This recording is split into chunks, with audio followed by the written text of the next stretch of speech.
O STF acaba de levar um não gigantesco na cara. É simples assim.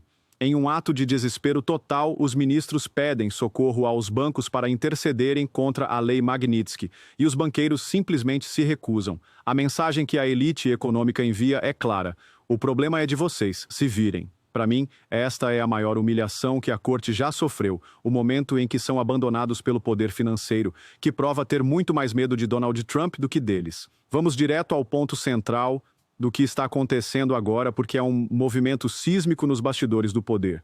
A notícia que veio à tona pelo jornal O Globo detalha uma situação que, para mim, é o retrato do completo isolamento e desespero do Supremo Tribunal Federal. Atordoados com a aplicação da Lei Magnitsky contra o ministro Alexandre de Moraes e com a ameaça real de que as sanções se espalhem, alguns ministros da corte estão tentando, de todas as formas, encontrar uma saída. E a última cartada deles foi apelar para quem realmente manda na economia do país: os grandes banqueiros. A informação é que os ministros estão de pires na mão, pedindo para que os presidentes dos maiores bancos do Brasil usem sua influência e seus contatos para negociar com o governo americano. Eles querem que os banqueiros atuem como seus diplomatas particulares, que peçam para os Estados Unidos aliviarem as sanções, que tentem, de alguma forma, apagar o incêndio que o próprio Supremo Tribunal Federal criou. Eu quero que você pare e pense na cena. As mesmas figuras que, por anos, se colocaram em um pedestal de poder, tratando empresários e o mercado com uma arrogância quase divina, agora estão pedindo socorro. É uma confissão pública de que eles perderam o controle da situação. Eles não têm mais canais de diálogo, não têm mais moral para negociar diretamente. E qual é a resposta dos banqueiros a esse pedido de socorro? Um sonoro e humilhante não. A reportagem é muito clara: ninguém topou. E por que ninguém topou? A resposta é uma aula de pragmatismo. Primeiro, porque seria inútil. Os banqueiros sabem que a decisão de aplicar a Lei Magnitsky não foi um capricho, foi uma decisão política e estratégica do mais alto nível do governo americano. Eles sabem que não será revertida com um telefonema ou um jantar de negócios. Tentar interceder seria apenas passar vergonha. Mas o segundo motivo é o mais importante, e é o que define o jogo de poder no mundo real. Os bancos brasileiros, para existirem e prosperarem, precisam do sistema financeiro global, que é, em sua totalidade, dolarizado e regulado pelos Estados Unidos. Instituições como o Bradesco, o Itaú, o Santander têm operações, clientes e investimentos bilionários em solo americano. Se eles forem pegos ajudando ou dando guarida a um indivíduo sancionado pela Lei Magnitsky, eles mesmos podem sofrer sanções secundárias devastadoras. Estamos falando de multas bilionárias, da proibição de operar nos Estados Unidos, da expulsão do sistema financeiro internacional. Então, a escolha para um banqueiro é muito simples. De um lado da balança está a amizade e a lealdade a um ministro do STF. Do outro está a sobrevivência do seu próprio banco, que vale centenas de bilhões de reais. É uma escolha óbvia. Nenhum empresário em sã consciência vai arriscar quebrar sua própria empresa para salvar a pele de um político ou de um juiz que, com suas próprias atitudes, se colocou nessa enrascada. O que os banqueiros estão dizendo para o STF, de forma muito educada, mas muito firme, é: nós não vamos afundar junto com vocês. O problema que vocês criaram é de vocês. Se virem. Essa recusa é a maior derrota que o STF já sofreu, porque ela vem do poder real, o poder econômico. Por muito tempo, o Supremo achou que sua caneta era a força máxima da República. Mas agora eles estão descobrindo que existe uma força muito maior, a força do dinheiro, a força das regras do mercado global, e essa constatação os deixa completamente nus, desprovidos da sua aura de poder inabalável. A humilhação, no entanto, não para por aí. Enquanto imploram por ajuda, os ministros ainda precisam lidar com a ironia e o deboche. A única solução que os banqueiros teriam oferecido a eles, segundo a coluna da Mônica Bergamo, foi a de abrir contas em cooperativas de crédito. É quase uma piada.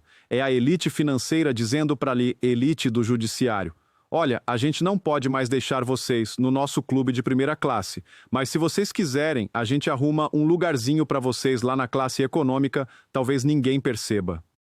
É um rebaixamento de status tão brutal que, segundo a reportagem, os ministros ficaram indignadíssimos, considerando a sugestão uma capitulação. E o que eles fazem depois de serem rejeitados e humilhados? Eles dobram a aposta na arrogância, tentando transferir a responsabilidade.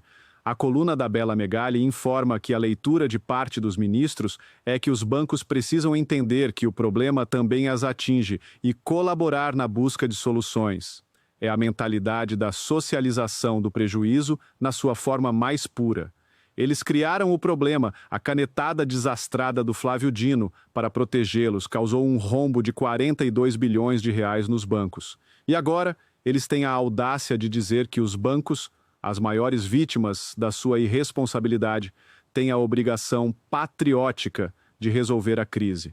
É um nível de desconexão com a realidade que chega a ser assustador. O que essa história toda nos mostra é um Supremo Tribunal Federal em pânico, completamente perdido e agindo como uma barata tonta.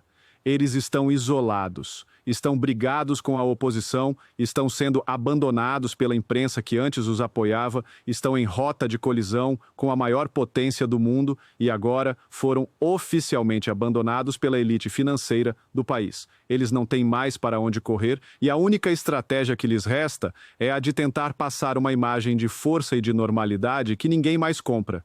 Enquanto isso, a gente vê do outro lado o começo de uma mudança. A oposição no Congresso, sentindo o cheiro de sangue, começa a se articular com mais coragem.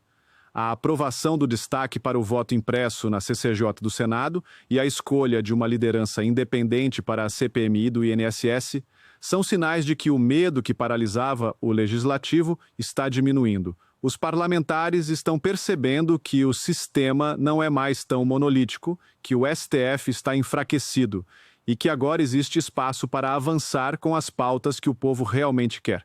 O que a gente está vendo é uma grande inversão de poder. O STF, que era o centro de tudo, que ditava as regras para todos, agora está isolado, desesperado, pedindo socorro e levando não na cara. E o Congresso, que era um mero espectador, começa a perceber que tem sim o poder de reagir e de mudar os rumos do país. Para mim, a recusa dos bancos em ajudar o STF foi o começo do fim. Foi o momento em que a elite econômica mandou o recado de que o cheque em branco acabou. Foi a demonstração de que, no final das contas, eles têm muito mais medo de perder o acesso ao dólar do que de uma canetada do Alexandre de Moraes. E essa constatação, para um poder que se baseia inteiramente no medo e na intimidação, é devastadora. A farsa foi desmascarada, e agora eles estão sozinhos para lidar com as consequências de seus próprios atos. Essa história do não dos banqueiros para o STF é um daqueles momentos que mostram que o jogo está virando de verdade. Mas e agora? O que você acha que vai acontecer? Você acredita que depois dessa humilhação, o Supremo vai finalmente recuar ou eles vão tentar uma nova loucura? Deixe seu comentário aqui embaixo. Eu quero muito saber a sua opinião. Se essa análise te ajudou a entender a profundidade do isolamento do STF, deixa o seu like e compartilha este vídeo. O Brasil inteiro precisa saber que o poder deles não é tão absoluto quanto eles pensam. E se você ainda não faz parte do Orgulho Soberano, agora é a hora. Inscreva-se no canal e ative o sininho porque a gente não vai parar de acompanhar cada passo dessa queda. Um grande abraço.